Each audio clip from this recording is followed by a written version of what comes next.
Rusty Colours, who's running on, but Whiskey All Round exploded away at the 200. It raced 2.5 or 3.5 or 3. Picking Me Up is running in second spot. Rusty Colours is running on pretty strongly, but it's all Whiskey All Round. It absolutely bolted in. Gee, Angie's Dream made up a heap of ground. Got second. Third.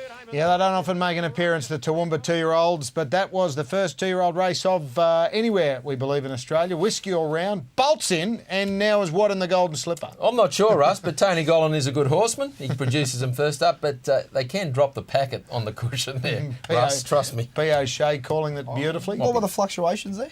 $2.20 into $1.70. They obviously knew what they were doing. Did you get black figures, Russ, yourself? Rusty's Chance running into a solid fifth. Rusty's Colours, wasn't it? I tell you what, speaking of trials, first 2-year-old trials at Warwick Farm this week.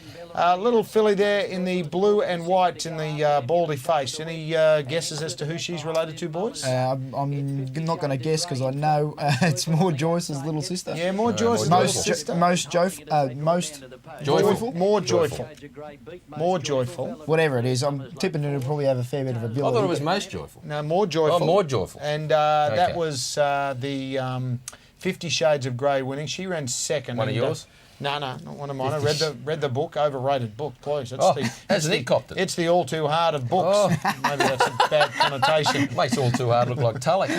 All Too Hard, probably wrong connotation in this environment. More Joyous, more importantly. Where She Goes, You Goes, of course, TVN, Best Bets, Winning Post, all involved in the Follow More Joyous during her spring campaign in Sydney, which includes, of course, this weekend, out there for the Golden Pendant at Rosehill Gardens. They might as well call it the More Joyous Benefit because there's about 8 horses nominated and she'll be $1.10 and just win easy. Just be buttering up last time. In. That's going to be our token. I can see him out there just Quinny's company spent all night. He's been doing the full morning. No, not me. I'm saying Russ will be taking the Piero Friday night into More Joyous Saturday. Sackable or backable? This is what we're talking about in our betting segment, and we want your thoughts as well. We're going to get the panels. Who is sackable? Who is backable? Let's have a look at some emails. Gents. Sack, Russ. Who put that in this Russell, show? thanks for the tip on St Mark. Oh, yeah, and now they've got the video. Last week, unlucky, it was only 27 right. B. Ruilla. Which one is it? Mick Kent colours. I was in trouble here. I just, on the run before, it was a superstar.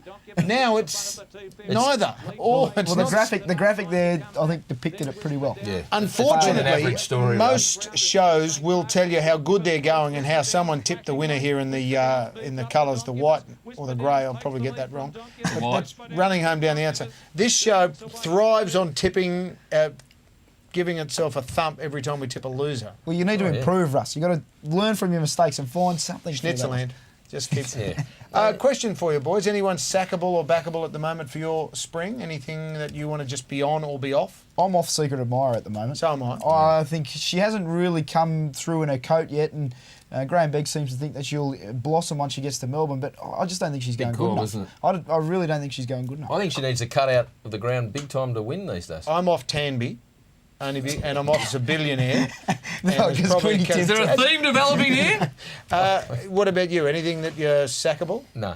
Backable? No. I've got a sackable. Who? Mwingo.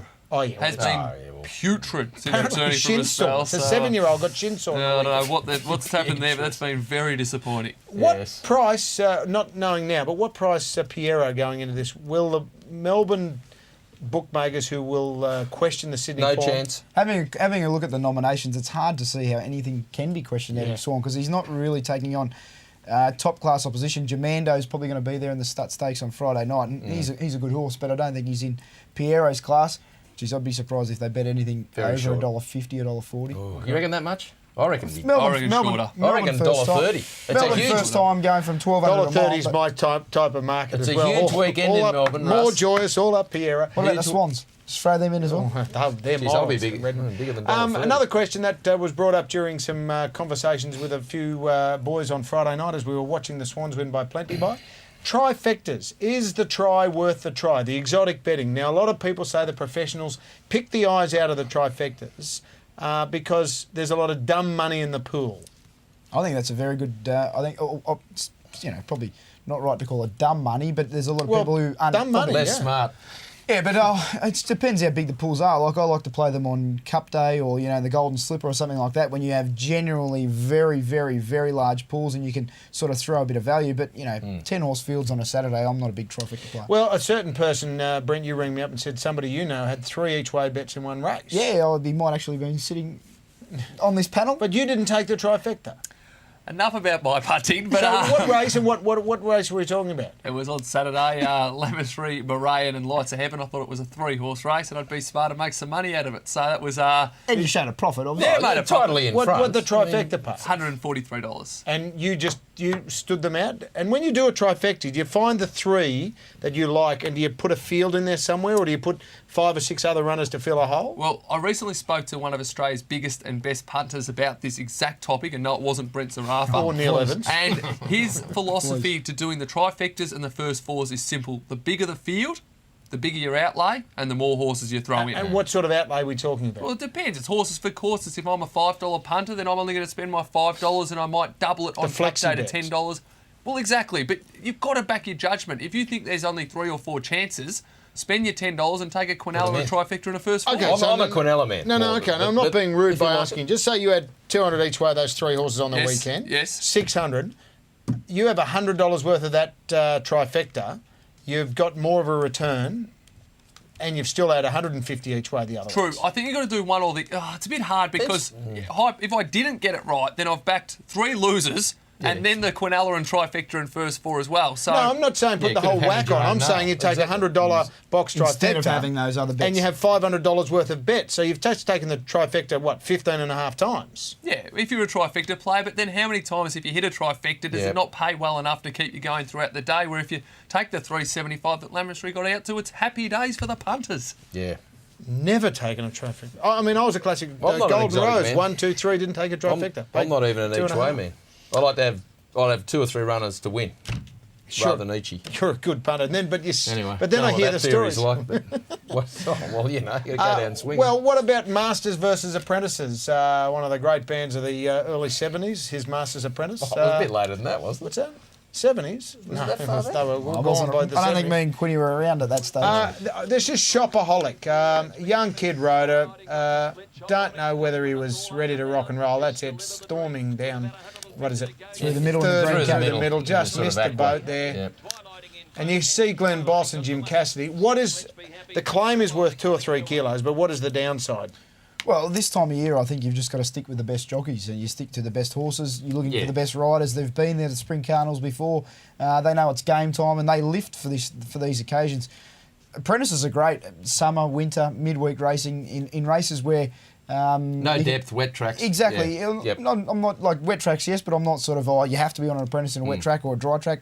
I don't think that really sort of makes too much of a difference. But I think the weaker the greater the race, that's when you start to look for the apprentices. Yeah, What about senior jockeys that don't have the experience of like the Bosses and the Williams and the Olivers and so?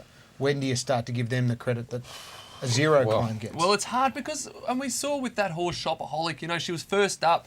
Danny O'Brien said before the race she was 90% and they wanted to get a soft kill, so you take the weight off her back as well. So I think they were more a victim of circumstance in that race than a bad ride. I just think I agree. things went against her. Only backed the horse really late. There wasn't early money, but it's all of a sudden late they They decided. need to good tweet enough. what the trainer says. That's my next... Rather than just Well, say... if you're watching TVN, you hear mate, it. You've got 3 kids running around and you've got the mute button and that's- you're that's- lucky just to get a look in for 10 minutes. That's hardly an excuse for backing a loser, Russ. It's the best one I could come up with. We're going to continue this right throughout the spring just to give you an idea of how good or bad you'd be going if you're a favourite man.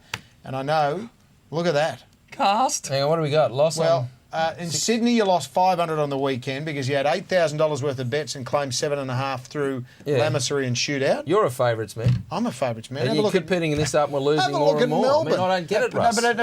but not a favourite one in Melbourne is what I'm saying. It proves that stat proves you that you don't just back favourites. Exactly. You've got to look for a bit of value there. It's It the proves- value more and more with with a lot of good horses together. But I- you're what it saying proves- you're always what it telling proves the is why are punter- they favourites?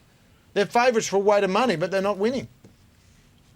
It's only a perceived perception of what the majority Perceived of perception. Exactly. of what. Well, the you're getting major- angry out here. I don't Trickles. understand. You're blowing up at who? Trickles become floods, Russ. I'm and people- blown up at the bookmakers who say that the favourites, we had a bad day, the favourites never won, and they never win.